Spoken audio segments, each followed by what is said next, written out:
So apparently you can change the weather. It just cost $3,000 to do it. That's all I had to do was to buy this snowplow blade. It ended up not snowing. Big storm, snowmageddon. They were expecting 35 centimeters of snow, and we got nothing. Not a bit. So this storm was a dud.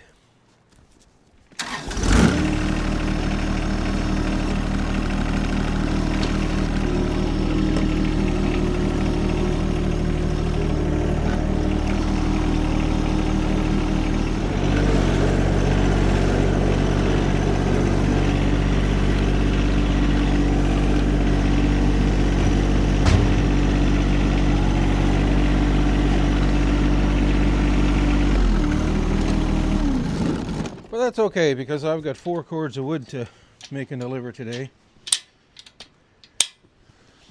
Maybe the folks on our road should have pitched in a little bit, and we could have bought a snowplow or a skidoo or something together. And that way it would prevent it from snowing. People that don't like the winter. I love the winter. It doesn't bother me at all. You can dress for the cold. There's only so much clothes you can take off in the summer before you get a ticket.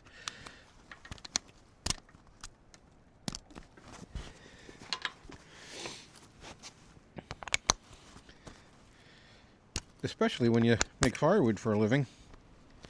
It's definitely good for firewood sales. There, that's as easy as that. Grapple is connected. Let's go load that deck. Get the firewood processor fired up. Takes a long time, sometimes half an hour when it's cold like this, to get the fluids moving in that machine. So we'll get it started up and then we'll load the deck.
I've been meaning to put a building over this engine for a long time, but the tarp seems to work okay. It never overheats. It doesn't really process when it's really, really bad weather, if it's raining hard or something like that.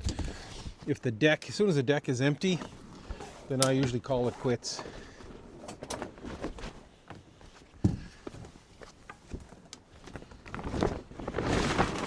I do what I do here because I enjoy doing it, not because I have to do it.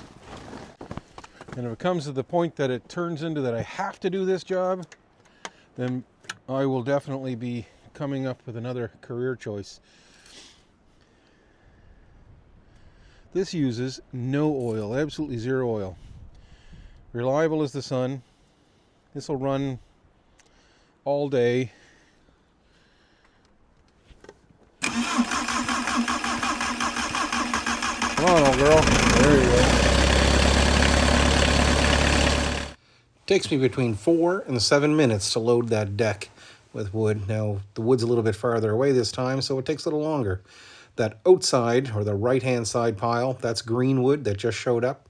And there was about a dozen cords of dry wood there that the driver, he had leapfrogged those to the left side before he put that wood in. So the wood that I'm delivering now is all for next winter.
Well, I've been singing the praises of this machine for a number of years. I've had this Typhoon RCA 400 processor. I think it'll be 4 years, I think, coming up in August coming. So 3.5 years. And I put thousands of cords of wood through this machine. It's been a great machine. There are a few things that I do hate about it that I would change.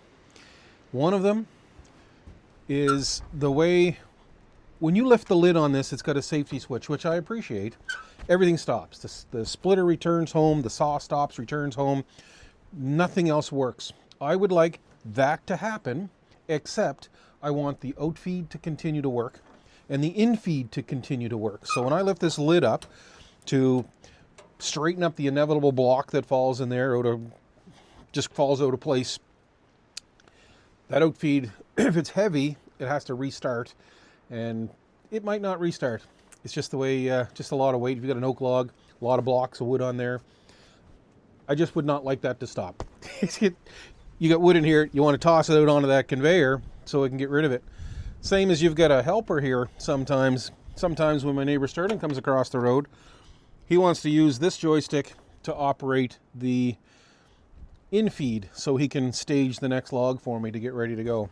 One thing I don't like. Not a big deal, but it's just something I don't like. Second thing I don't like that I wish was different is this belt conveyor.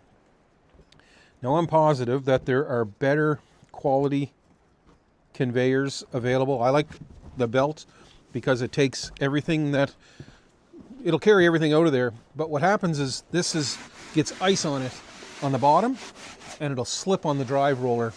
Stuff will get stuck to the roller and then it starts to bounce. So I would like to have had that changed. That's one other thing I would like to see a little bit different than it is now. I wouldn't change to a chain. Because I can take this section out. This is all extendable. This is a big telescopic 5-meter long conveyor, and if I ripped a section of this, I can unbolt this section, drop this down half the length of this, put these back together. I'm back in business. Order a panel. I like the conveyor, maybe it's more climate related. That's the problem. The third thing that I don't like about this is this transition from here to here. Definitely this needs to be in a little farther, or it needs to have a transition on it. A lot of the logs that come through, if they're not perfectly straight, as soon as it leaves this little edge, it'll hit this. I have to open the door, pull the block of wood so that the in-feed conveyor will drop down. That's another thing that I don't like about it. I do like the positive stop. This positive stop is amazing. As soon as I engage the splitter, this moves away a few centimeters to prevent a pinch point. This is definitely a more climate related issue, but very similar to the out feed conveyor. This is very slippery, so if there's ice on the logs, it doesn't get a really good bite on the logs. I sometimes need to use my pickaroon and give the log a little help. So that's a bit of a nuisance. And the final thing that I would wish I didn't have to deal with, I run it in the winter with the cover off. And the reason I do is sawdust builds up in this chamber and will prevent this cylinder, which raises and lowers my cutting wedge. It will prevent that it'll freeze into a solid block, and it'll prevent that wedge from being able to be adjusted up and down.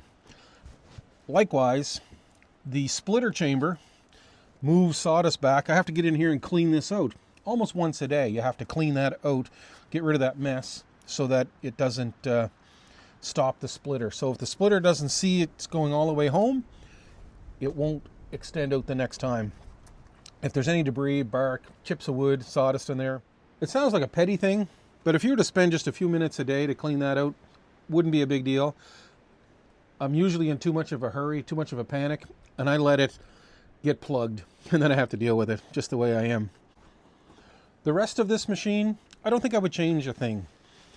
The blades are super easy to change from my 4-way to a 6-way to my 8-way wedge. Seconds, literally seconds. Takes longer to clean the bit of the debris under the bottom so that it can go all the way down before you lift it out. I like the one-handed control. It's super safe. You really can't get hurt. You've got to hurt yourself on purpose. You're operating this machine. It's got a huge capacity for chain oil. easy to fill. The chain is super easy to change. In a minute, I have a new chain on it. It's no issue at all, and it's not a weird chain. It's just something off the shelf. I like everything about it. It's still the fastest bar processor that you can buy here in North America. There isn't another faster machine. This cuts at 13,000 RPM instead of the hydraulic motors driven ones. This saw is belt driven. It's got a hydraulic clutch. It's belt driven. One other thing I don't like about this machine is the cost of the parts. The parts so far that I've had to buy for this, I've had to buy a couple of bearings, a belt. I did order a clutch proactively. I didn't change it yet, but I have a clutch for this machine. And I find the parts are probably twice or three times what I would expect them to be for cost. But all in all, I'm thrilled with the machine. And if this were to go today, something happened to it, whatever, I'd have another one just like it. I feel that strongly about this machine. But it's been reliable. Like I said, there's thousands of cords through this machine. But anyway, I think I said enough. I don't want to always sound like this machine. It's always... Anyway, I think I've said enough. Normally I think I've said enough. I always have this thought process that every time I talk about this machine, it's the greatest machine ever. It's a good machine, don't get me wrong. There are definitely other options to buy when it comes to these machines. I'd always buy this one. I want to make sure that I portray this machine as accurately as possible. And in some of the videos, it may have seemed that I was casting this in a better light than reality, but I just wanted to have a contrasting video to show that it's a great machine, but it's not perfect. It does have its flaws, like anything else, I suppose.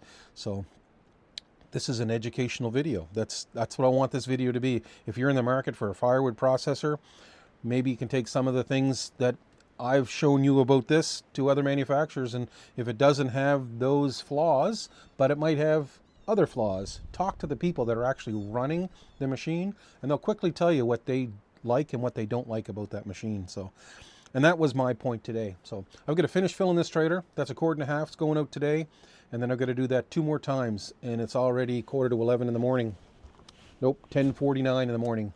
I was off to a late start because it was cold here this morning. So anyway, that's enough of that. Thanks everybody for watching. I'll see you on the next video.